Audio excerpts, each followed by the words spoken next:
inaletwa kwako kwa hisani ya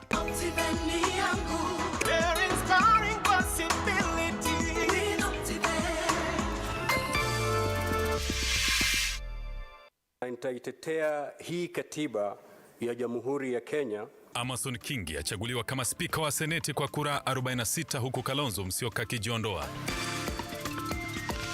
Mabunge yote mawili yaanza shughuli zake leo huku wabunge na maseneti wakila kiapo. Unaweza pata mtoto wa miaka 10, miaka 11 anaambia babake nitakunyorosha. Hiyo ni bangi ambayo inaongoza watu wa area yetu. Akamkata na chembe kwa kijwa, tena akapiga mguu ikavunjika kabisa. Shilingi 700 za mchonge. Jamaa muua babake baada ya mzozo kuhusu shilingi 700 huko Kakamega. Yippee! Kamata ploti na 349k. Oh yes, for only 349,000 Kenyan shillings, you become a plot owner at the Great Oasis Gardens, Nanyuki. The Great Oasis Gardens, Nanyuki is located along the Nanyuki-Rumuruti Road, only 11 minutes from the Cedar Mall and right opposite Mount Kenya Wildlife Estate. This is the best place to establish the getaway home that you have always dreamt about. For every 349,000 that you deposit or pay as installment towards any of Optivent's plot of land, you get 10k cash back instantly. Jaza basi twende Nanyuki. Bigger is indeed better.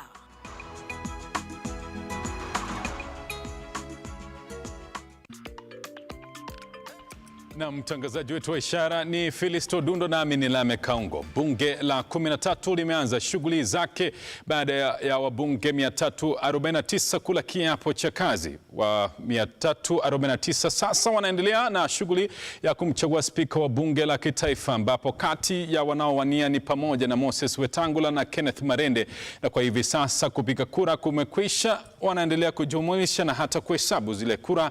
Hebu na tupate kinachoendelea katika bunge hilo la kitaifa.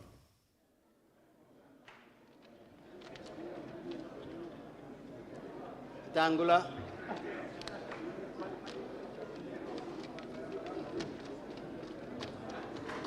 Marende, Wetangula,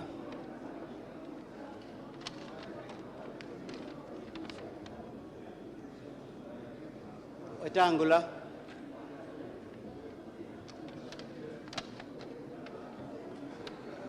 Wetangula,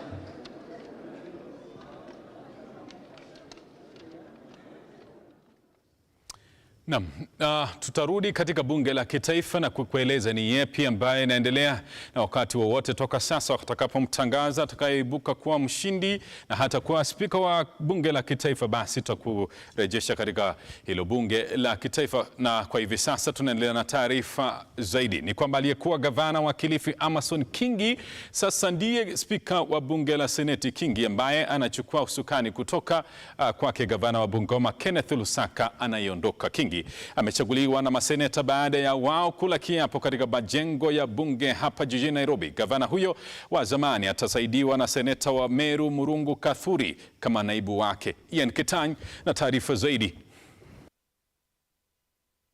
Amason Jeffa Kingi ameidhinishwa na maseneta kwa njia ya kupiga kura kama spika mpya wa bunge hilo baada ya kuzoa jumla ya kura 46 ya maseneta 67 kulingana na kiranja wa seneti. Amason Jeffa Kingi, having received 46 votes, which is the highest number of votes, and having met the threshold of 2/3, I so declare to be elected as Speaker of the Senate.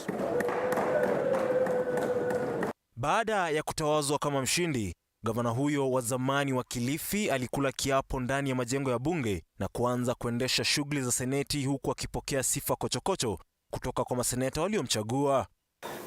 Mimi Amason Jeffa Kingi, nikiwa nimechaguliwa kama spika wa seneti, naapa kwa jina la Mwenyezi Mungu kwamba nitakuwa mwaminifu kwa watu wa Jamhuri ya Kenya, kwamba nitatekeleza kwa uaminifu na uangalifu kazi zangu kama spika wa seneti. Uchaguzi wa Kingi haukufanyika bila ya hali ya mtafaruku, kwani maseneta wanaoegemea mrengo wa Azimio la Umoja wakiongozwa na Moses Kajwang' wa Homa Bay na Edwin Sifuna wa Nairobi waliondoka kwenye majengo ya bunge kabla ya kupigwa kwa kura ya uspika, wakilalamikia uwazi wa shughuli hiyo, wakisema ni sharti wabunge maalum waruhusiwe kupiga kura, huku wakitilia mkazo uadilifu na uaminifu wa mwaniaji wa mrengo wa Kenya Kwanza Amason Kingi, kwani alipaswa kujiwasilisha mbele ya seneti akiwa gavana kujibu madai ya ubadhirifu wa mali ya umma, ila kufika mbele ya kamati husika. What I'm raising is not a partisan objection. The nominated senators that are sitting in front of me had a right to apply for the position of Deputy Speaker of the Senate. Mr. Speaker, the foundation upon which we start this Senate shall determine and shall dictate whether this Senate shall always look out for the rights of the marginalized and shall always stand for the rule of law. Mr. Speaker, before we proceed to elect somebody to sit in that office, these CVs should be accompanied by clearance from Ethics and Corruption Commission. Aidha, kulingana na mawasiliano ya bunge la seneti, mwaniaji wa Azimio la Umoja ambaye ni kinara wa Wiper na aliyekuwa makamu wa rais Kalonzo Musyoka alijiondoa kutoka kwa kinyang'anyiro hicho bila ya kutaja sababu zozote za kujiondoa. His Excellency Honorable Musyoka Stephen Kalonzo withdrew his candidature for the position of Speaker of the Senate, and his name will accordingly not be appearing on the ballot paper. Kabla ya kupiga kura ya kumchagua spika wa bunge lao, maseneta hao walikula kiapo moja baada ya mwingine kama ilivyoashiriwa kwenye mawasiliano rasmi ya kiranja wa bunge la seneti. I, wakili Hilary Kiprotich Sigei. I, Wahome wa Matinga. Spika Amason Kingi atasaidiwa na seneta wa Meru Murungi Kathuri aliyechaguliwa bila ya kupingwa, kwani mwaniaji wa Azimio la Umoja seneta wa Kilifi Stewart Mazayo alijiondoa kutoka kwa kinyang'anyiro hicho. Ian Keitani, Lookuptv. Na asante sana Ian Kitani kwa taarifa hiyo. Na hivi sasa kuhesabu kwa kura katika bunge la kitaifa kunaendelea. Hebu na turudi pale tuweze kuona ni kipi hasa kinachoendelea na tuweze kupata nani atakayeibuka mshindi na tuweze kuelekea katika majengo ya bunge la kitaifa. 64, 65, 66, 67, 68, 69, 70, 71, 72, 73, 74, 75, 76, 77, 78, 79, 80, 81, 82, 83, 84, 85, 86, 87, 88, 89, 90, 91, 92, 93, 94, 95, 96, 97, 98, 99, 100, 101, 102, 103, 104, 105, 106, 107, 108, 109, 110, 111, 112, 113, 114, 115, 116, 117, 118, 119, 120, 121, 122, 123, 124, 125, 126, 127, 128, 129, 130. For Marende. That's for Marende. 130. Please get envelopes. See these papers on envelope. Don't see it yet because we'll use the boxes. Going to use those boxes. Don't see them. Don't see them.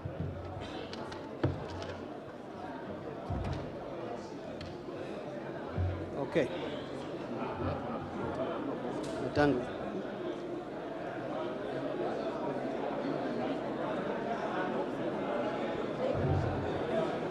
We're counting for honorable Tango, right? 1, 2, 3, 4, 5, 6, 7, 8, 9, 10, 11, 12, 13, 14, 15, 16, 17, 18, 19, 20, 21, 22, 23, 24, 25, 26, 27, 28, 29, 30, 31, 32, 33, 34, 35, 36, 37, 38, 39, 40, 41, 42, 43, 44, 45, 46, 47, 48. 49. That is 49. The one you've dropped now is 49. Sure? Yes. 49. So you're going to 50, yeah. Okay. 50, 51, 52, 53, 54, 55, 56, 57, 58, 59, 60, 61, 62, 63, 64, 65, 66,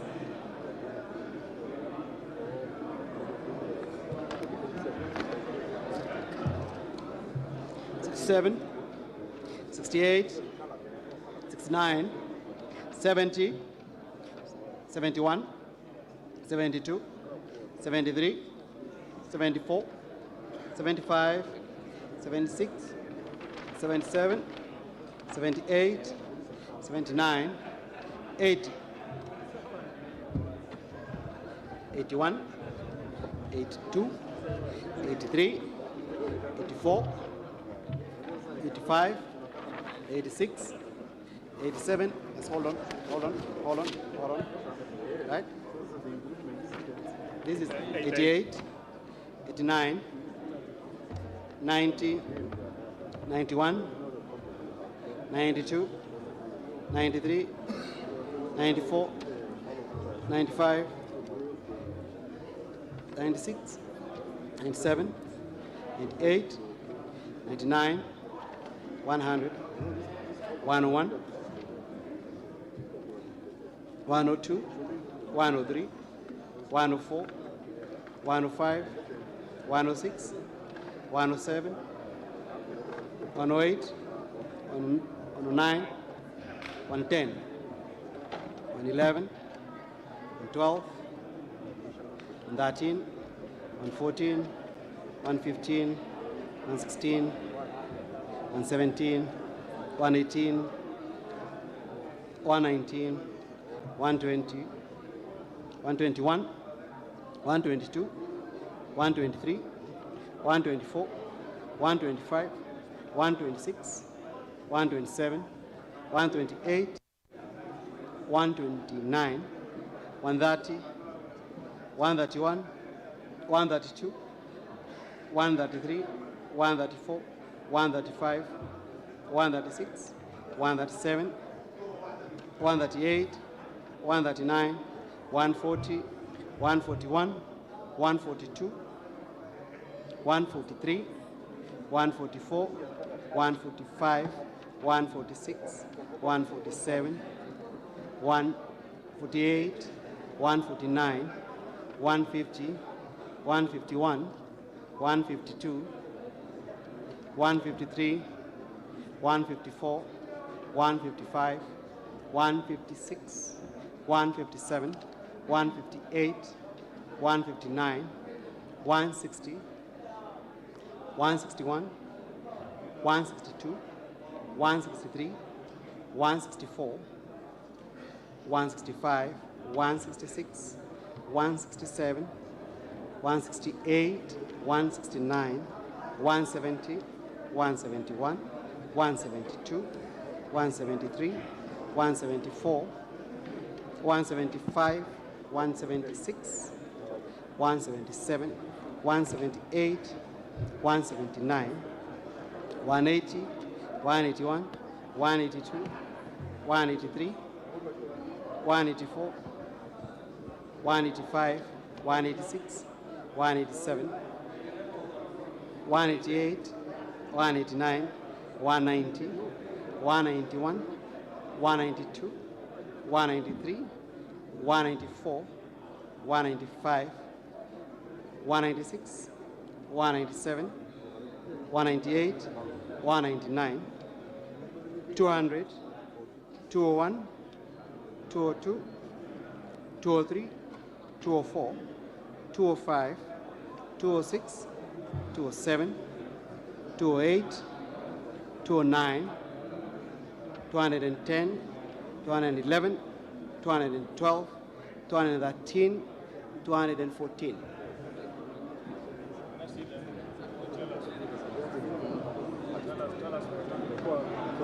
Tell us for rectangular. It is there. That is it. 214. 214. And that. Is that the same number you have? The same number. Same number. Good. Now we have one disputed. One disputed. We have one disputed. So we'll ask agree. That's the candidate to decide. So I'll ask the tellers. So I think we can agree, DJ. It is okay. Okay. Yes, agreed. For who? We're rectangular. For rectangular. Yes. So it becomes 215. So for rectangular is how many? 215. 215.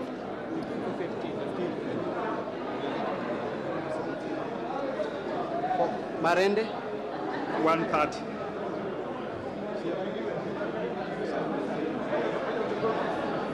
Spoil votes? 1. This one? Rejected.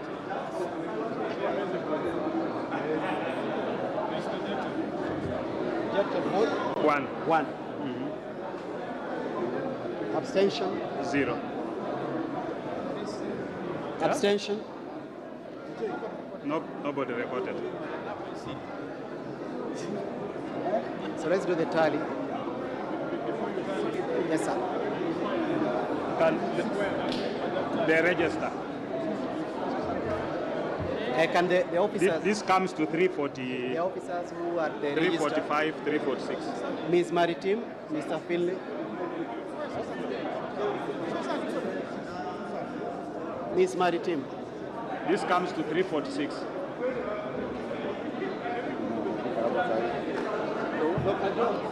346, meaning you have 3 members who did not vote.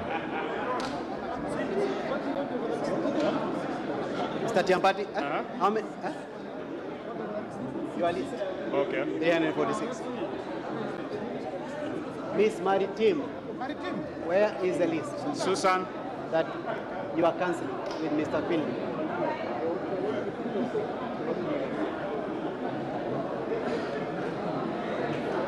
So one has not been sworn in, one is sick, and then the other one? Huh? One is not on. Miss Maritim, Mr. Finley Morioki. Yes?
Na mtazamaji, awamu ya kwanza ya kupiga kura katika bunge la kitaifa kumchagua spika wa bunge hilo basi imekamilika, na hivi sasa seneta wa Bungoma ambaye alikuwa seneta wa Bungoma ameweza kupata kura 215, na yule ambaye ni Kenneth Otiato Marende naye amepata jumla ya kura 165 kama sijakosea. Na hivyo basi itabidi kwamba yule ambaye anaibuka kuwa mshindi aweze kupata thuluthi mbili ya kura zile. Kwa hivyo basi itabidi kwamba wameweza kurudia, na inaarifiwa kwamba ni kura 130 ambazo Kenneth Marende aliweza kuzoa. Kwa hivyo basi iwapo watajadiliana watahakikisha kwamba wameweza kurudia, ili yule ambaye atakaibuka mshindi katika kiti hicho basi aweze kupata kura thuluthi mbili za kura za wabunge katika bunge la kitaifa. Hapo awali Amason Kingi aliweza kuibuka mshindi katika kinyang'anyiro cha useneta, spika wa seneti, ambapo aliweza kupata kura 46. Hii ni baada ya Kalonzo Musyoka ambaye ni kiongozi wa Wiper kujiondoa. Hii ni bunge la tatu chini ya katiba mpya ya mwaka 2010, ambapo hivi sasa ni bunge ambalo litakaloongozwa chini ya rais mteule ambaye sasa ataapishwa hiyo wiki ijayo, William Ruto. Kwa hivyo basi kuna matarajio mengi manake kutoka kwa bunge hilo, manake hivi sasa gharama ya maisha imeweza kupanda, na hivyo basi wabunge hao watahakikisha kwamba wamepitisha ile miswada na hata ruzuku kuhakikisha kwamba gharama hiyo ya maisha imeweza kushushwa, hususan katika vyakula na baadhi ya vile ambavyo ni mahitaji ya kimsingi. Kwa hivyo basi tunaendelea kufuatilia kwa ukaribu yale yote ambayo yanaendelea katika bunge hilo la kitaifa, na pindi tu watakaporudia ama wakati tutakapopata ni nani ambaye ameibuka kuwa mshindi na kuwa spika wa bunge hilo, basi tutaweza kuwavusha pale na kupata matangazo ama kupata yale yote ambayo yanaendelea katika bunge hilo la kitaifa. Kwa hivi sasa tunaendelea na taarifa zetu, na kwa hivyo tunasonga mbele. Maandalizi ya kumwapisha rais mteule William Ruto yameendelea kwa siku ya tatu katika uga wa Kasarani jijini Nairobi. Shughuli hiyo inatarajiwa kukamilika siku ya Jumatatu kabla ya siku ya Jumanne wiki ijayo, ambapo Ruto na naibu wake Rigathi Gachagua watakapoapishwa na kuchukua hatamu za uongozi kutoka kwa Rais Uhuru Kenyatta. Shatwe Kariria na taarifa hiyo zaidi. Mili katika uwanja wa Kasarani. Bidii za mchwa kutoka kwa maafisa wa vikosi vya ulinzi kuhakikisha kuwa wamejiweka sawa kabla ya siku yenyewe.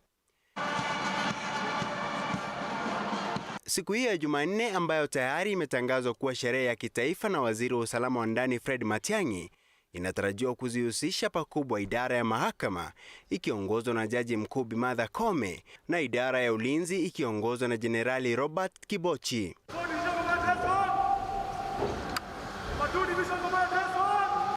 Baada ya wananchi pamoja na marais takribani 40 wa mataifa mbalimbali kuwasili katika uwanja huo kabla ya saa 3 asubuhi, William Ruto, Rigathi Gachagua na jaji mkuu Bi Martha Koome watawasili. Pia atakuwa na wasili mkuu wa majeshi ya ulinzi. Rais anayeondoka mamlakani Uhuru Kenyatta hatakuwa mwisho kufika katika uwanja huo, ambapo ataikagua gwaride kwa mara yake ya mwisho. Kwa hafla hii muhimu.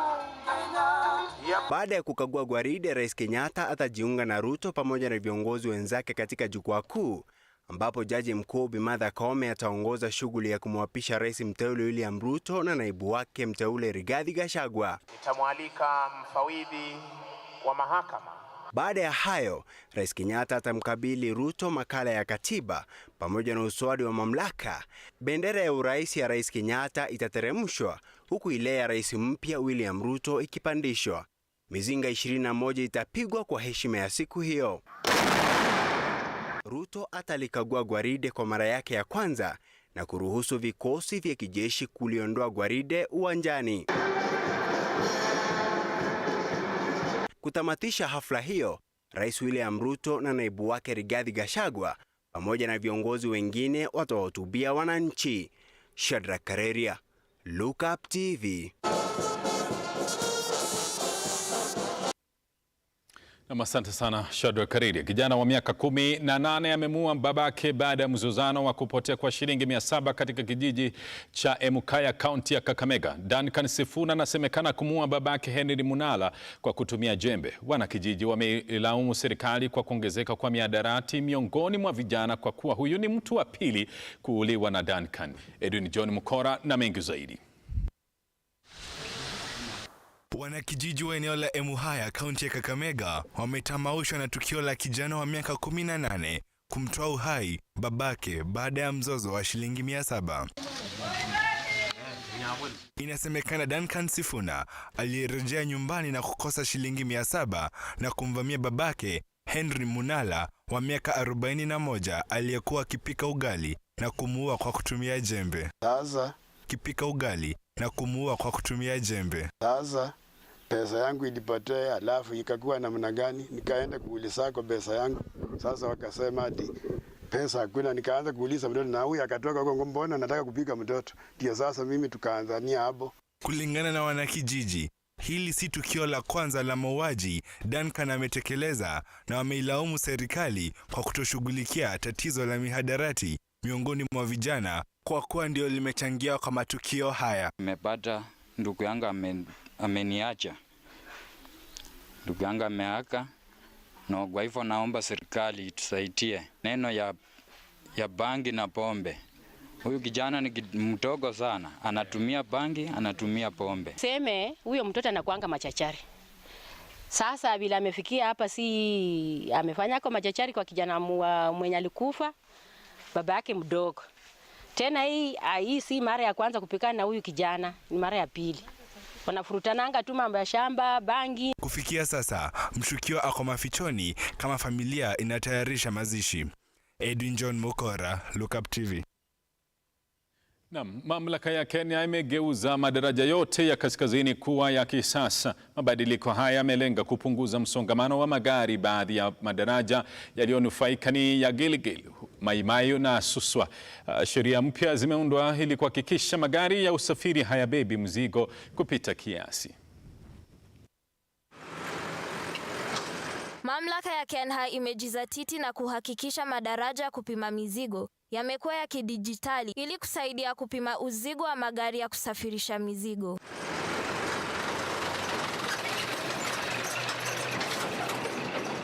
Kulingana na mkurugenzi msaidizi wa kampuni ya Danka Africa Limited, Jackson Kimiyu, madaraja haya yanafuata 99% ya sheria zinazohitajika. Licha ya sheria za viwango vya uchukuzi kuwekwa, malori mengi hususan yanayosafirisha mizigo nchini hayafuati sheria hizo. Transit trucks at 99.5% and the local transporters maybe at 90%. And the challenge we have with local transporters is that they avoid the weighing bridge, and that's where we carry out mobile monitoring. Hii itasaidia kupunguza msongamano wa magari na kuhakikisha shughuli hiyo inafanyika kwa wakati. Some of the measures we've taken to ensure smooth flow of traffic. One of them is automation. We have automated the weighing process. We have weight sensors on the roads that filter traffic. Mdheondalana, Lookuptv. Tunasonga mbele. Polisi wanachunguza vifo vya watu wawili huku wengine wawili wakiuguza majeraha makali baada ya kushambuliwa na majambazi katika eneo moja la burudani huko Athi River, kaunti ya Machakos. Taarifa hii na nyingine kwenye mseto wa kaunti. Ajali mbaya barabarani imefanyika katika eneo la Ilbisil, kaunti ya Kajiado, na watu 3 kupoteza maisha yao huku mmoja akiuguza majeraha makali katika hospitali kuu ya Kajiado. Driver alijaribu as much as possible kuirudisha kwa line, but ilimshinda, so tukakuja na kutoka hapo hivyo mpaka hapa mahali tuko tukaanguka tukabiringika, na so sisi tulifaulu kutoka ndani, ndio tukakuja kuangalia nini ilikuwa ilitugonga na nyuma, tukarealize ni hiyo gari ndogo ndio ilitugonga na nyuma, nayo pia ilikuwa imeenda kwa mtaro, imebondeka. Hatimaye, shirika la ADC limerejesha jumla ya ekari 6,000 ya mashamba yaliyonyakuliwa nchini. Mwenyekiti wa shirika hilo Dr. Joseph Rotumui amesema kuwa baadhi ya mashamba hayo yalinyakuliwa kutoka kaunti ya Malindi na Nakuru. We want to familiarize ourselves with our properties at the coast region, the challenges that our people face, and how come up with solutions on how to make the cooperation vibrant and feasible. So recovered was land which was in Ndabibi in Naivasha, another 3,000 acres, which was also recovered from land grabbers. Also recovered is land in Getale in the name of the AI Center, which is another 60 acres. Mojawapo wa njia za kukomesha unyakuzi wa mashamba, Rotumui ameeleza mpango wao wa kuzingira mashamba ya ADC nchini. Grace Mureithi, Lookuptv.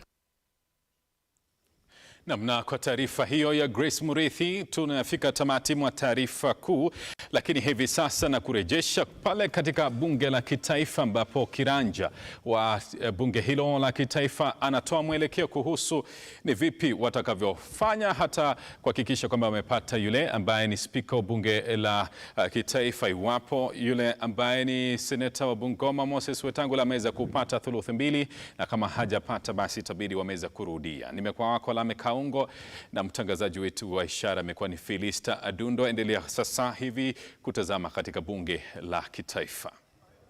The Honorable Moses Masika Wetangula has got 215 votes for this first ballot, while the Honorable Kenneth Otiato Marende has scored 130 votes.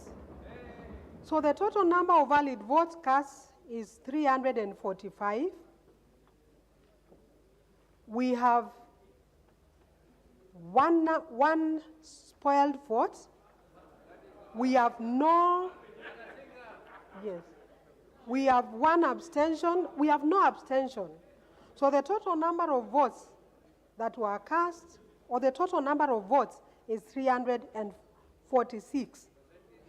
This is signed by the tellers, the Honorable TJ Kajwang, MP, and the Honorable Dr. Robert Pukose, MP. Given this scenario, we do not have a clear winner. What ordinarily ought to happen is that this should take us into the remit of Standing Order number 7.2, which provides that if no candidate is supported by the votes of 2/3 of all members, as has happened in this election, a fresh election shall be held. And in that election, the only candidates shall be the candidate or candidates who received the highest number of votes in the ballot referred to in paragraph 1.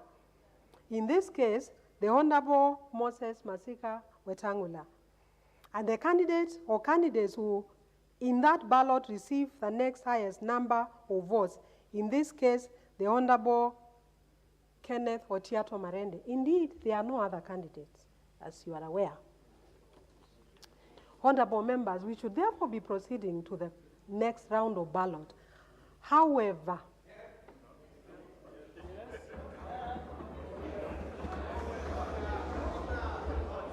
I have, please take your seats, honorable members, the members at the bar, take your seats.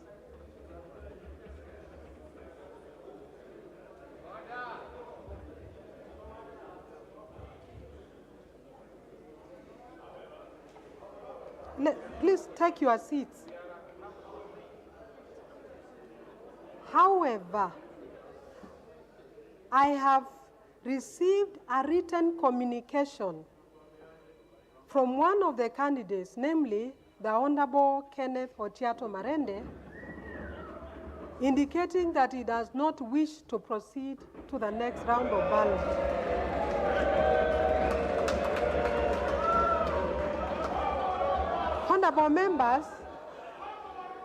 Honorable members, this communication is witnessed by the member for Suna East, the Honorable Junet Mohammed. In the circumstances, honorable members, noting that there is no other candidates to compete with the Honorable Moses Masika Wetangula,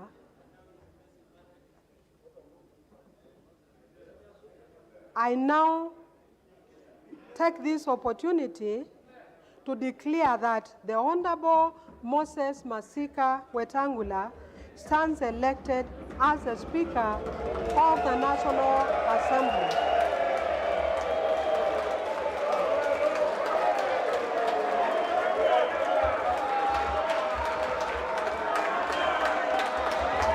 Honorable members, please take your seats.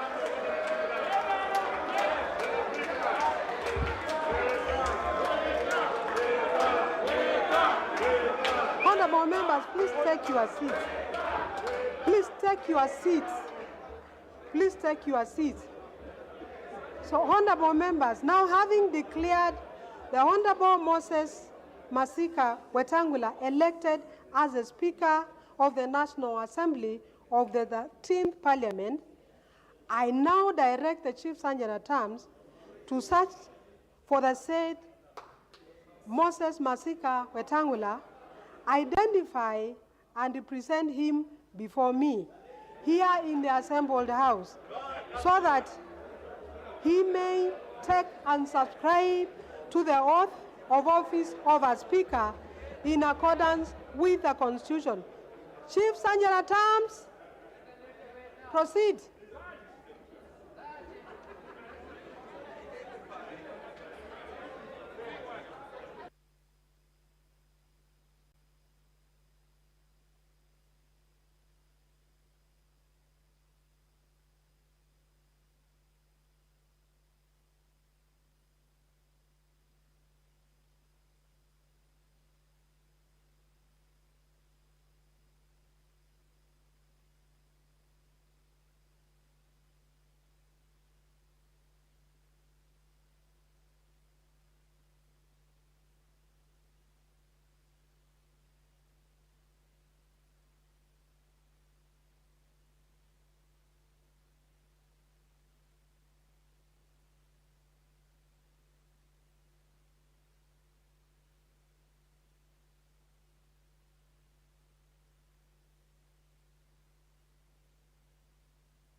Madam Clerk, following your instruction,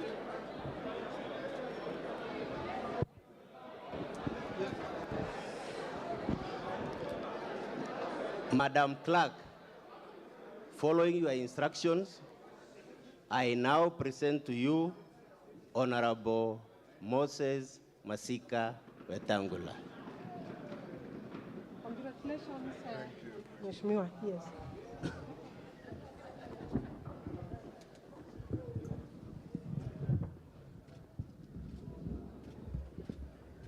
Honorable members, I will now proceed to administer the oath of office to the Honorable Moses Masika Wetangula. Would you like to swear or to affirm? Swear. Swear with With the Bible. English or Kiswahili? Whichever. English. Please proceed.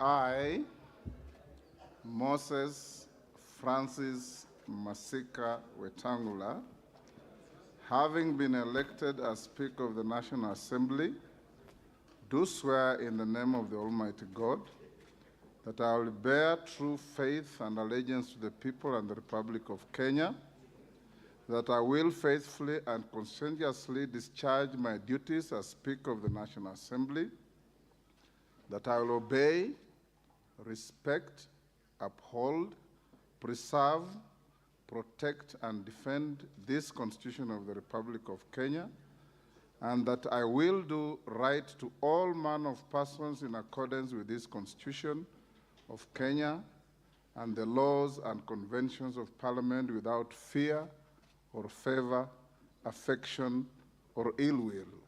So help me God.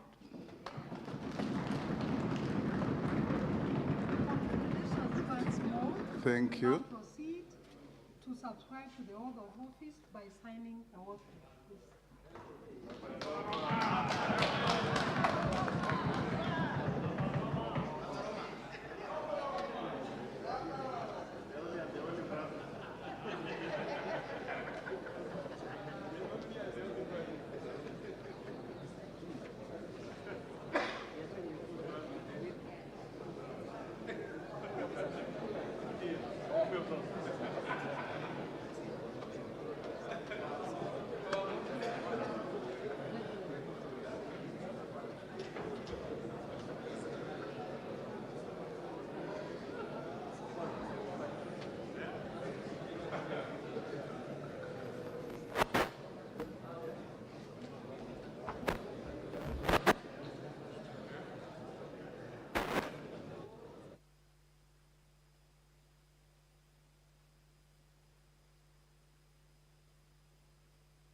Honorable Speaker, congratulations on your election as the 8th Speaker of the National Assembly of the Republic of Kenya, on whom falls the greatest responsibility of guardianship of the authority of this House.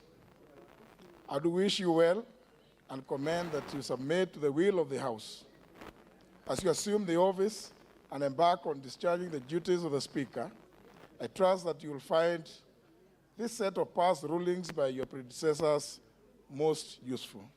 Congratulations, Mr. Speaker.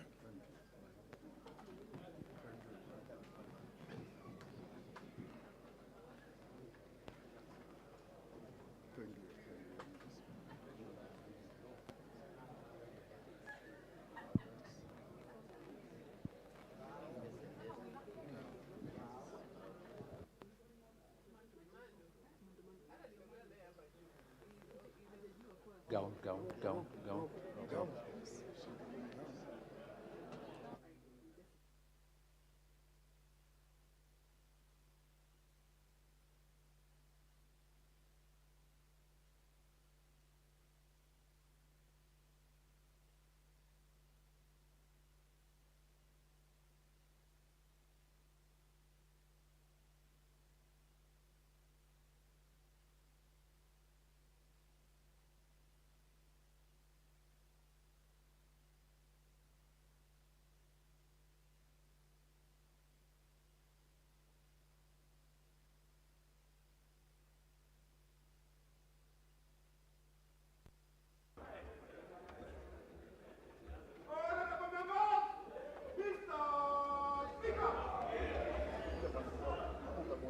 I want to go there.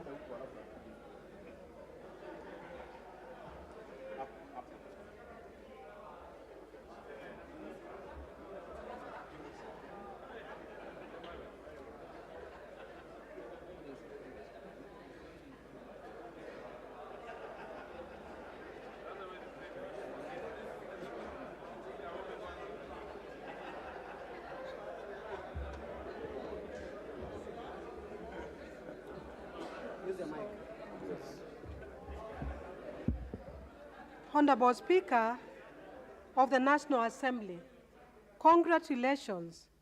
Please do take charge of your house now. Honorable members, the Honorable Speaker presiding.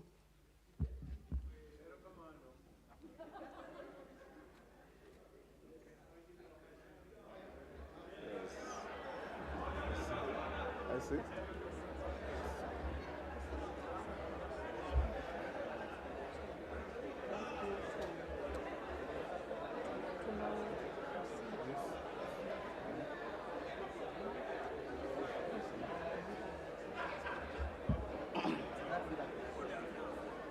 Order, honorable members. Order. Honorable members, the Clerk of the National Assembly, distinguished guests, ladies and gentlemen, I wish to express my heartfelt gratitude to the honorable members here assembled for the high honor that you have bestowed upon me by electing me as the Speaker of this august House. I accept and submit to your will, and I'm ready to serve as the 8th Speaker of the National Assembly since our independence. I commend all the citizens who expressed interest in becoming your Speaker by formally returning their nomination papers and laud the efforts of my worthy opponent in today's election, the Honorable Kenneth Otiato Marende, who also happens to have been one of my distinguished predecessors, having served as the 7th Speaker. My other distinguished predecessors include Sir Humphrey Slade, the Honorable Frederick Mbiti Gideon Mati, the Honorable Moses Kiprono Arap Keino, the Honorable Professor Kimetet Arap Ngeno, the Honorable Kausai Francis Xavier Olekaparo, and my immediate predecessor, the Honorable Justin Beda Njoka Muturi. I am eternally humbled and extremely privileged to now occupy this hallowed seat. Honorable members, when I look at you and visualize the grueling campaigns you have all undergone, I must say that I am proud of all of you for ultimately making it to this House a dream for everybody. I commend you. I'm delighted to note that over 55% of members of the last Parliament have been re-elected. Of this category, 24 of you served in the previous parliaments. Your re-election demonstrates the confidence that the citizenry has in the leaders that they elect to this House. Spurred by this, we should therefore be confident that if we are true to our oath or affirmation of office and responsive to the needs of our people who are sovereign, we will always be the people's house. Allow me at this point, honorable members, to single out and congratulate part of the leadership of the last previous parliaments who have made it back to this House. These include the Honorable Aden Duale, who was the leader of the majority party in the 11th Parliament and the larger part of the 12th Parliament.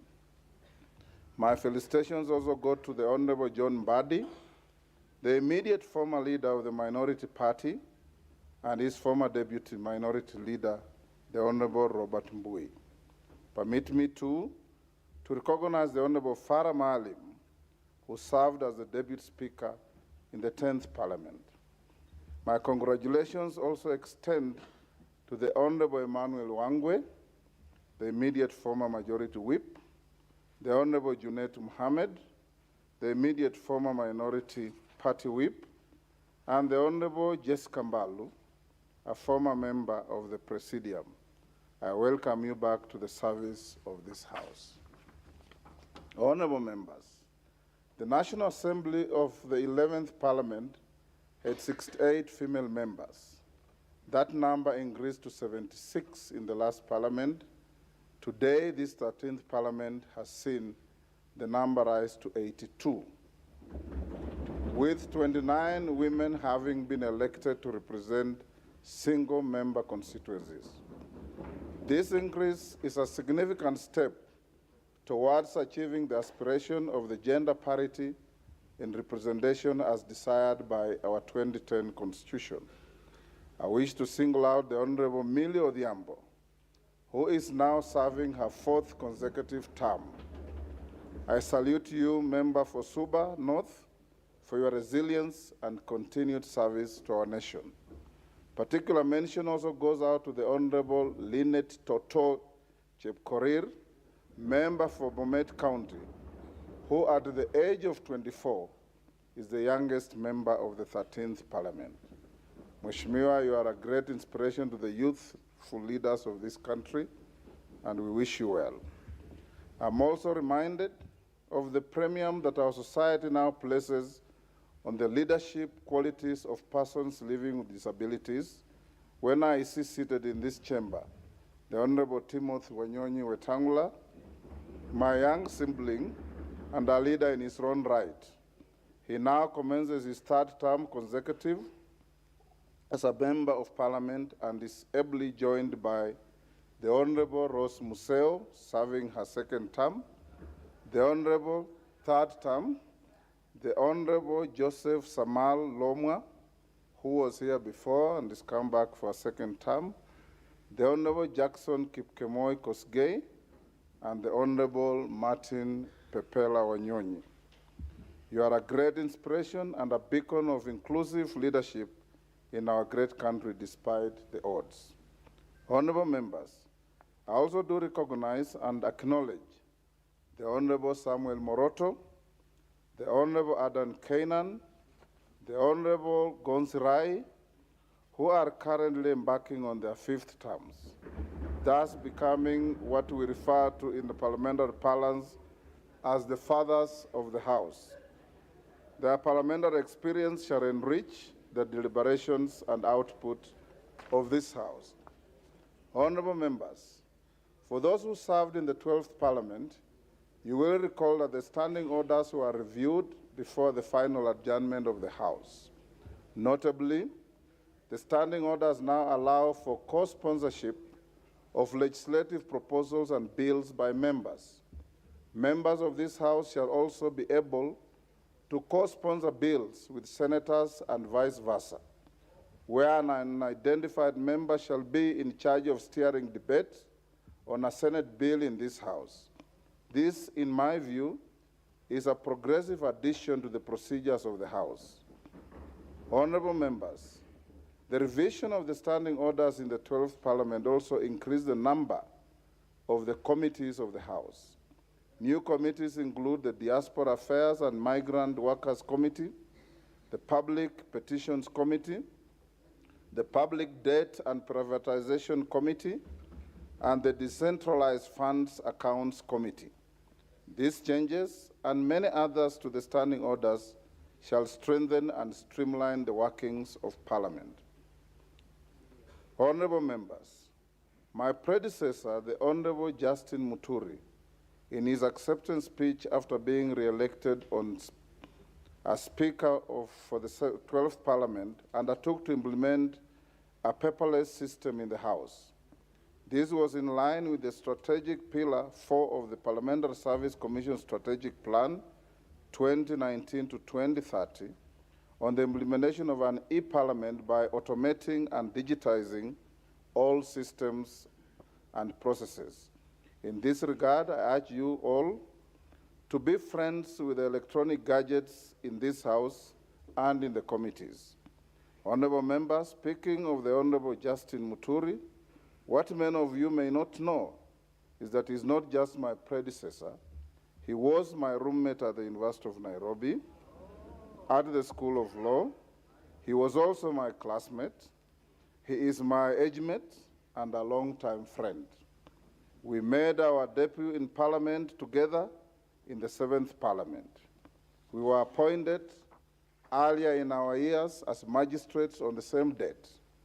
Indeed, I do not know whether to call it fate, sheer coincidence, or maybe it's God's plan, but whatever it is, our paths in life have always met, and today they meet again. Indeed, although once in a while we have found ourselves in different political sides, our friendship with the Honorable Muturi goes back many years, and I'm therefore honored today to take over from my dear friend. Honorable members, the Honorable Justin Muturi shall be remembered for the great legacy and reforms he leaves behind, and you do not have to look further, just look around. Members who have previously served in this House can attest to this. Members of the 13th Parliament shall move into the new modern offices in the tall brown building you may have seen at the corner of the Parliamentary Square, a project that was well executed under Honorable Muturi's leadership. As the chairperson of the Parliamentary Service Commission, he has left behind an excellent and professional parliamentary service. His communications and rulings on various constitutional, practice, and procedural matters were landmark, novel, and rich in jurisprudence. I could go on, but all I can say, he did a great job for this House.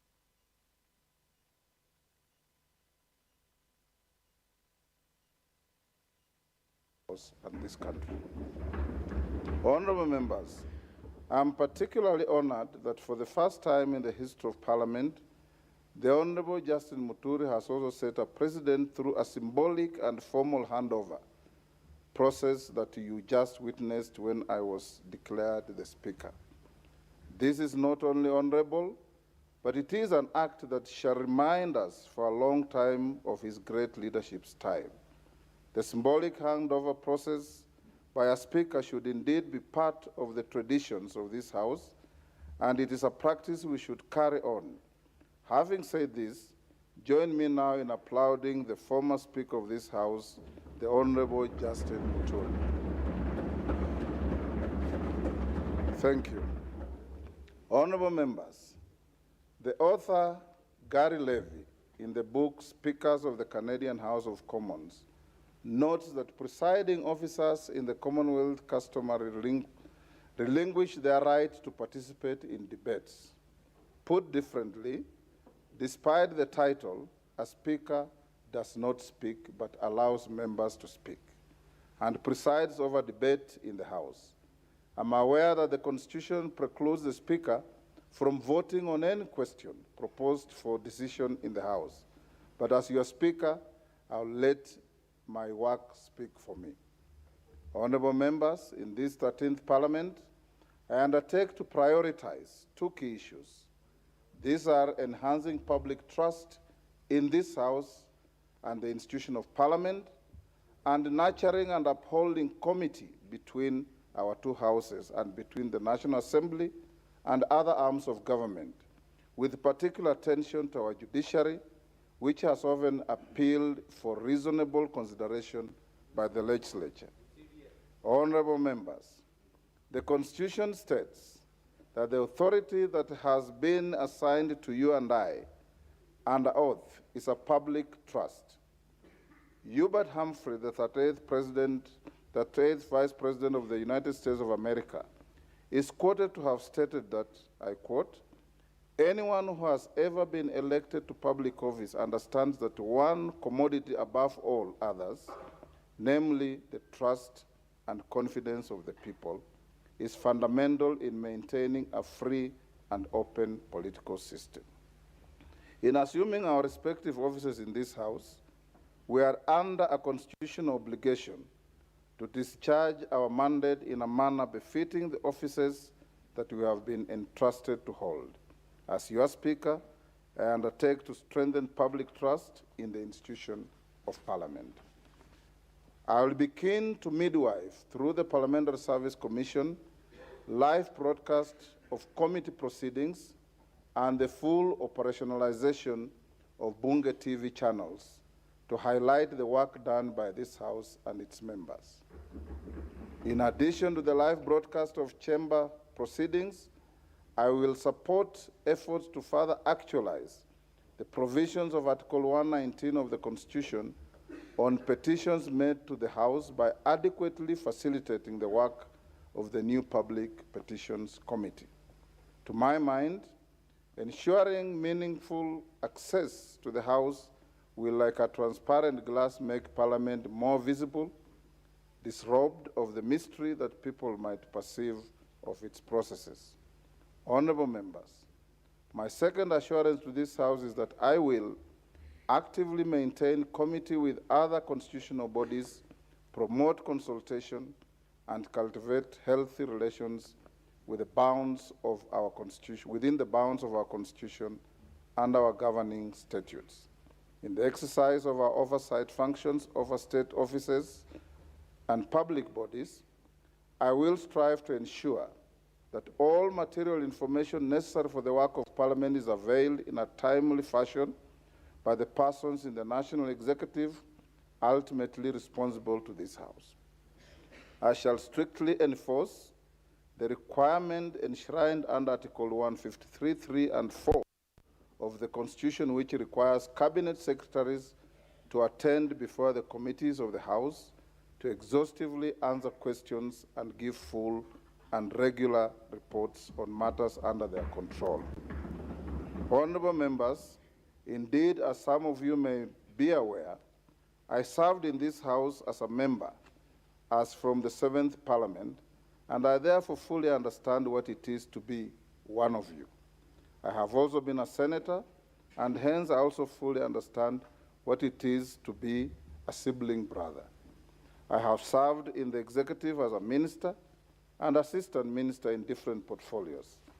I have led various reforms to the rules of procedure of this House during the 7th Parliament and was the head of the delegation of the African, Caribbean, and Pacific EU Union Joint Assemblies, and internationally, I'll continue building on the long and rich relationship we have to not just with the SCP-EU, but also the East African Legislative Assembly, the Pan-African Parliament, regional integration bodies, the Commonwealth Parliamentary Association, and the International Parliamentary Union. Suffice to mention, honourable members, that the standing orders you enjoy using today with the committee system were drafted by yours truly, the late Bonaya Godana, Julius Sunkuli, whom I believe has been re-elected to this House, and one Bishop Kimani, then Member of Parliament from Nakuru. Honourable members, I have worn many hats, but one of the greatest leadership lessons I carry with me to date is that a leader is a servant of the people. I live by the great words of the 22nd and 24th US President, Grover Cleveland, who served between 1885 to 1889 and 1893 to 1897, who once said, and I quote, "Office holders are the agents of the people, not their masters." These words always ring true to me, and hence, moving on, I will be your servant and your agent. My eyes shall be keen to see and listen to all of you, My office will not be an ivory tower. It will be accessible to all of you. Understand to be impartial and promise to see to it that you are able to effectively discharge your constitutional mandate. I am fully confident of building on the past successes of this House and charting new paths that will lead us to more glory and maintain this House as the pride of all Kenyans. Honorable members, I wish to inform you that the National Assembly has organized an induction retreat for all members of this House, which will take place from 18th to 24th September 2022 at a venue to be communicated in due course. This retreat will be a great opportunity for you to thoroughly acquaint yourselves with your mandate, parliamentary processes, and the secrets and tools that will give you a head start in serving your electorate. I encourage you to attend all these sessions. Honorable members, I wish to commend the acting clerk of the National Assembly and her able team of officers for the successful conduct of the pre-swearing-in orientation last month. The acting clerk has informed me that more than 95% of the members turned up for this exercise. This is a clear sign of your passion to discharge your constitutional mandate, and I encourage all of you to maintain that enthusiasm to serve our people. Honorable members, as I conclude, I unequivocally submit myself to the collective will of this House and reiterate my singular desire to serve with the impartiality, fidelity to the Constitution and the laws of this land, our standing orders, practices, precedents, and traditions of this House. I thank you all. God bless Kenya. God bless our Parliament. Honorable members, I now direct the clerk to read the next order and proceed with the steps necessary for the election of the Deputy Speaker. Thank you. Order number 4, election of the Deputy Speaker.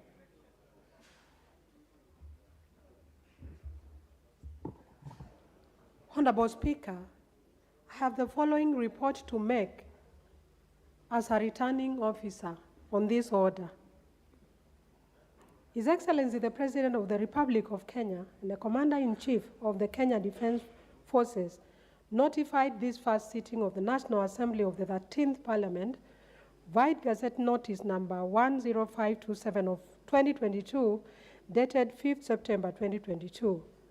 Pursuant to the provisions of Article 1062A of the Constitution, the office of the Deputy Speaker of the National Assembly became vacant when the previous holder, as a member of the House, vacated the office under Article 103 of the Constitution. Honorable Speaker, honorable members, in exercise of the power conferred by Standing Order number 13, I notified the general public of a vacancy in the office of the Deputy Speaker of the National Assembly, White Gazette Notice number 10530 of 2022, dated 5th September 2022. I additionally publicized the declaration of the vacancy by advertisement in 3 newspapers of national circulation. In the notice and the advertisement, I invited interested persons who qualify to be elected as Deputy Speaker of the National Assembly in accordance with the Constitution to submit their nomination papers for election as Deputy Speaker of the National Assembly. The following 7 persons collected nomination papers from the office of the Clerk of the National Assembly between Monday, 5th September 2022 and Wednesday, 7th September 2022. 1. Robert Gishimu Githinji. 2. Farah Maalim. 3. Gladys Jepkosgei Boss. 4. Farah Yusuf Mohammed. 5. Moses Gushine Kirimi. 6. Paul Otiende Amolo. 7. George Peter Opondo Kaluma. Honorable Speaker, as per the Gazette Notice and the advertisement, A person who collected nomination papers was required to submit the completed nomination papers together with their curriculum vitae and the relevant supporting documents to the Clerk of the National Assembly in Committee Room number 7, Main Parliament Building, not later than 8:30 p.m. on Wednesday, 7th September 2022. The office of the Clerk of the National Assembly remained open on Monday, September 5th, 2022, from 2:30 p.m. to 8:30 p.m., Tuesday, 6th September 2022, from 7 a.m. to 8:30 p.m., and Wednesday, 7th September 2022, from 8 a.m. to 8:30 p.m., for purposes of both collection and return of nomination papers. Honorable Speaker and honorable members, at the close of the nomination period, the following 3 persons had submitted their nomination papers for election as Deputy Speaker of the National Assembly. The Honorable Farah Maalim, the Honorable Gladys Jepkosgei-Boss, and the Honorable George Peter Opondo Kaluma. Further, Honorable Speaker, I wish to notify the House that I received a letter from the Honorable Dr. Otiende Amolo, dated the 7th of September 2022, conveying the withdrawal of his candidature for election as Deputy Speaker of the National Assembly. Honorable Speaker, pursuant to the provisions of Article 106 of the Constitution and Standing Order number 5 of the National Assembly Standing Orders, the 3 members who returned their nomination papers qualified as candidates for election to the office of the Deputy Speaker of the National Assembly. And again, I repeat, they are the Honorable Farah Maalim, the Honorable Gladys Jepkosgei-Boss, and the Honorable George Peter Opondo Kaluma. Accordingly, Honorable Speaker, I published and made available to all members the list showing the 3 members qualified as candidates for election as the Deputy Speaker of the National Assembly in the ballot to be conducted during the 3rd business of the 1st sitting of the House. Honorable Speaker, I wish to also notify the House that I have since received a letter from the Honorable George Peter Opondo Kaluma, dated today, 8 September 2022, conveying the withdrawal of his candidature for election as Deputy Speaker of the National Assembly. His decision therefore compels me to invoke the provision of Standing Order 8 on withdrawal of a candidate, which provides that, and I quote, a candidate may, by written notice to the clerk, withdraw his or her candidate or her name before the ballot is started, and in the event of such withdrawal, the clerk shall cross out the name of that candidate off any ballot paper issued for that or any other subsequent ballot. Accordingly, Honorable Speaker, I therefore would like to request that the name of the Honorable George Peter Opondo Kaluma be crossed out before the issuance of the ballot for the election.